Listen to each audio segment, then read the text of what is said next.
Hello there and welcome. This is Terry Magalakis presenting to you episode 7 of the Thought Movement program. I'd like to say thank you so much for listening into the previous episodes from episode 1 all the way to episode 6. And today we are starting with episode 7, law 6, which is called the law of compensation. And to begin this basically law, we're going to introduce a quote by Ralph Waldo Emerson. And basically he said that shallow men believe in luck or in circumstance. Strong men believe in cause and effect. Now, when you read or when you hear this sort of quote, what does this mean to you? Really, what does it affect you in some sort of way? And I'd like you to keep that at the back of your mind while we'll continue on with this law 6, which is called the law of compensation. Okay, now, when we talk about compensation, many people assume that we are talking about money or monetary rewards. Though these things are compensation, they are not the only form of compensation. When we talk about the universal law of compensation, we are talking about any blessing given to us in return for our deeds, our thoughts, our words, or our feelings. Right? And basically think of it like the law of cause and effect. Now you're probably asking, well, Terry, I've never heard of the law of cause and effect. What is it? Now, for every effect, there's a definite cause. Likewise, for every cause, there's a definite effect. Your thoughts, behaviors, and actions create a specific effect that manifests and create your life as you know it. And, as I got into this with the law of cause and effect, from my coaching days, this was one of the tools and resources that we used for our clients and for ourselves. And as I got into it more and more, I started doing my own research. I started to really say to myself, I've heard this before somewhere else, the law of cause and effect, right? And, I'd like to ask you, doesn't this sort of remind you of any sort of from what you've heard previously from a certain individual or from a certain phrase we say to ourselves? Well, it does. And it's two sections that come under the law of cause and effect. And this comes under Newton's third law of motion and the law of karma.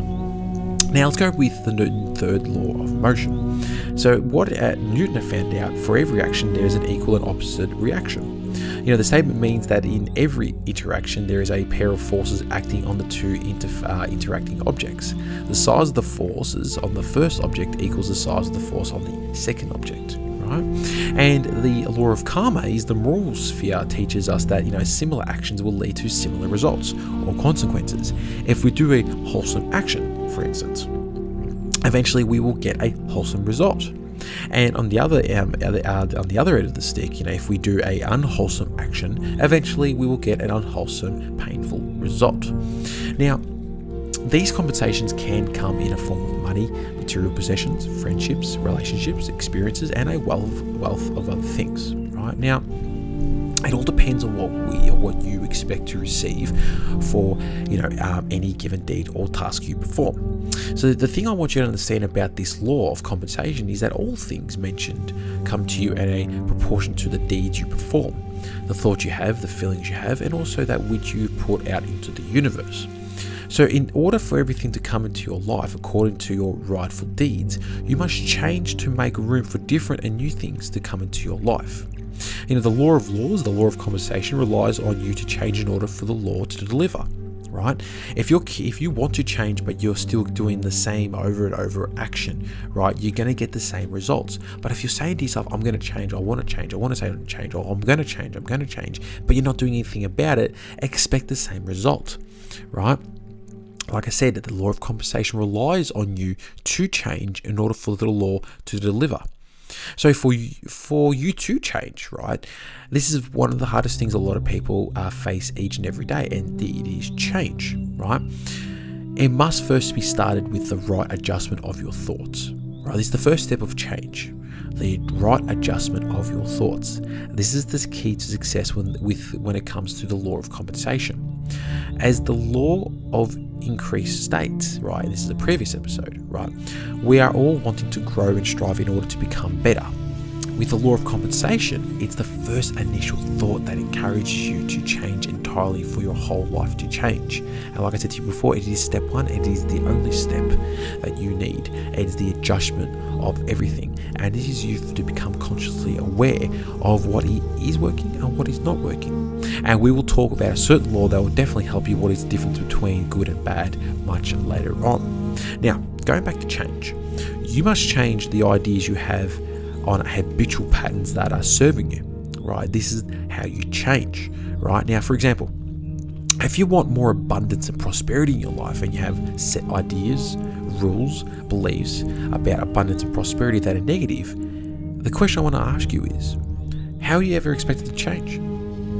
If you want more abundance and prosperity, but your ideas, your rules, beliefs about abundance and prosperity are negative, how are you ever expected to change? But also, how are you ever expected to get the abundance and prosperity? And like Dr. Wayne Dyer says, change your thoughts and change your life. If we were to relate this to the law of cause and effect, Newton's third law of motion and the law of karma, whatever we put out there through our deeds, thoughts, words, and feelings, we are bound to get back that are on the same level. And this is how law of compensation works.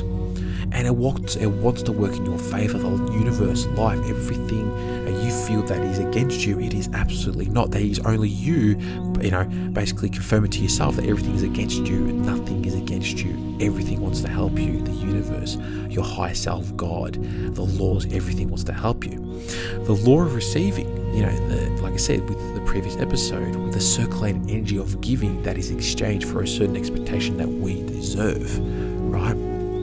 The law of compensation states that once we changed our deeds, thoughts, words, and feelings, that we have altered our mindset to receive better things. And like I said, the law of receiving and the law of increase. And the law of compensation is the key point and the starting point that basically once we have changed and altered our mindset, that's when we receive for what we deserve. When we have altered our minds, right, into a much better frame, we start to attract better into our lives. If you look at your present state right now in your personal or professional life, I know for a fact that you have outgrown that space, probably.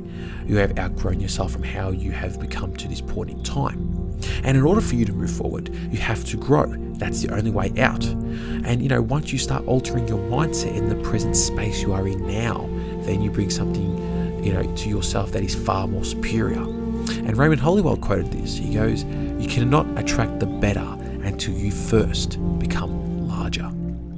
And let me ask you a question. Have you ever just got fed up with how life has been up until now with your personal, professional life? Have you just got sick of being the same and wanted to change? This is the part that is so crucial for us to change, is when we can't tolerate it anymore. It's the definitive moment that can either make us or break us. We start to take responsibility for ourselves and start to readjust our ideas and thoughts that bring results into our lives. We can't just blame anything that is happening in our reality because we created it. We can't do that. We're not taking responsibility if we blame. You can't blame, your employers for how the workplace is in shambles and there is no money coming in. For the boss, you blame yourself. As the boss, you are the head of the company. Basically, this is relatable to any human being. The mind is the head of you. Right? And let me ask you this. Through all this blaming, how can we blame the effect if we are the cause of it? Really ask yourself that question. How can we blame the effect, the result, if we are the cause of it, if we started it in the first place? It's madness.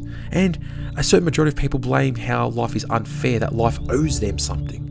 And what I'm here to tell you, that reality reflects the mind of the man, your mind. There is no point in trying to receive something new and blame it for not happening, yet we aren't changing in the process to receive the new. To blame is out of the question. So when we start to change, right, what happens when we change? The results we start to get are what we're after, and that is okay. And the reason being is because we have been so used to the old way of thinking with habitual patterns of thought that we really never have gone into a different direction. So with a new aligned positive mindset, that's when we start to develop our new self-image, right? Now, when I basically discovered the self-image, right, this was through a lot of reading, and I stumbled across this book by Maxwell Maltz, right, MD at FICS. Basically, he wrote a book called The New Psycho of Cybernetics, and basically the most important discovery in psychology world was the concept of self-image. And this is going to definitely help you to alter your mindset in order for you to work with the law of compensation. Basically, science and psychologists, scientists, and all that sort of stuff have discovered ways in which we can understand, change and modify and manage our self-image to suit our purpose and gain control and confidence. And self-image is all about how we receive ourselves to be, the perception of who we really are. And basically, like I said about the book, a famous plastic surgeon going by his name, Dr. Maxwell Maltz, wrote this book in the 1960s called The Psycho of Cybernetics. And basically in this book, he talks about the importance of self-image. Very simple. As a plastic surgeon who gave people new faces, what Maxwell Maltz realized that most of us build our self-image through our own unconscious mind. Now, our unconscious mind contains all sorts of, history, beliefs, values, aspirations, emotions, conditioning, dreams, defining moments, attitudes, experiences, basically society and also parental influences. From everything that has happened to us, we can either look at the positives or look at the negatives and construct our own picture of our self-image. The one thing about the self-image is that it doesn't discriminate between the positive or the negative. The self-image is based on the individual's focus. If the belief about our self-image is negative, we construct an idea of self in a negative way. If the belief, however, is positive, then we construct an idea of how the self is in a positive way. Either way, whatever we choose, we act upon as if it was true. And to grab a quote from that book of Psycho of Cybernetics by Maxwell Maltz, he quotes, "The self-image then controls what you can and cannot accomplish, what is difficult or easy for you, even how others respond to you, just as certainly or scientifically as a thermostat controls the temperature in your home." And basically, Maltz disclosed one secret to having a very successful self-image that will definitely work with the law of compensation. He said, "To really live, that is to find life reasonably satisfying, you must have an adequate and realistic self-image that you can live with. You must find yourself acceptable to yourself, and that's it. You must have a wholesome self-image. You must have a self that you can trust and believe in." And basically through the build-up of the self-image comes the elements from within which find its own expression through our characteristics and personality. And as the Proverbs have said, to quote, to basically go with this, "As you sow, so shall you reap." And what does this all mean? The law of cause and effect, Newton's law of motion, and also the law of karma stipulates, if a person is spreading happiness through charity and kindness, it means he is sowing the seeds of happiness that will produce the fruits of happiness. This simply means that good things happen to those who do good, work, and bad things happen to people who indulge in doing bad things always in their lives. When our characteristics, our self-image, find its own expression through ourselves that is negative, which is the cause, you start to sow the type of seed, which is the effect, right? That's the negative aspect. But however, when our characteristics find its own expression through ourselves that is positive, which is the cause, you start to sow the type of seed, which is the effect, right? And let me ask you a question. What kind of harvest do you expect if you're doing basically a cause and effect in a positive realm, or the conversation in a positive realm? You're going to get a seed that is most likely positive, or an effect that is most likely positive. This is why I tell you, do not blame yourself for your circumstances, because it is who you have developed them in the first place from your own self-image. Never assume that your original state of thinking will bring upon new things, and never blame for those results for never happening. You may be asking, how can I receive the supply of good if I have what I already have been given? It's like your car or your home. If you want something better, then make that thing is in existence already better. You may want a mansion, then treat your existing home like a mansion. Therefore, allow the home of your dreams to come. If you want a supercar, then treat your existing car like a supercar. How would you treat a supercar? Would you wash it every day? Would you, drive it more carefully? You would clean it, you look after it, all that sort of stuff. If you want a better position in your company, then make your existing position better than what it is. Make it great.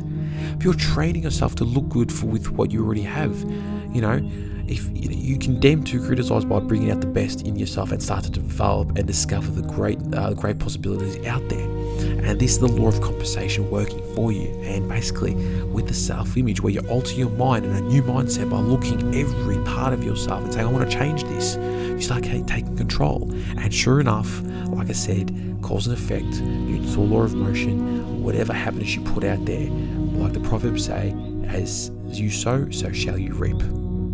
And on that final note, I'll say thank you for listening into episode 7 on the law of compensation. Stay tuned next on the law of non-resistance. Thank you very much.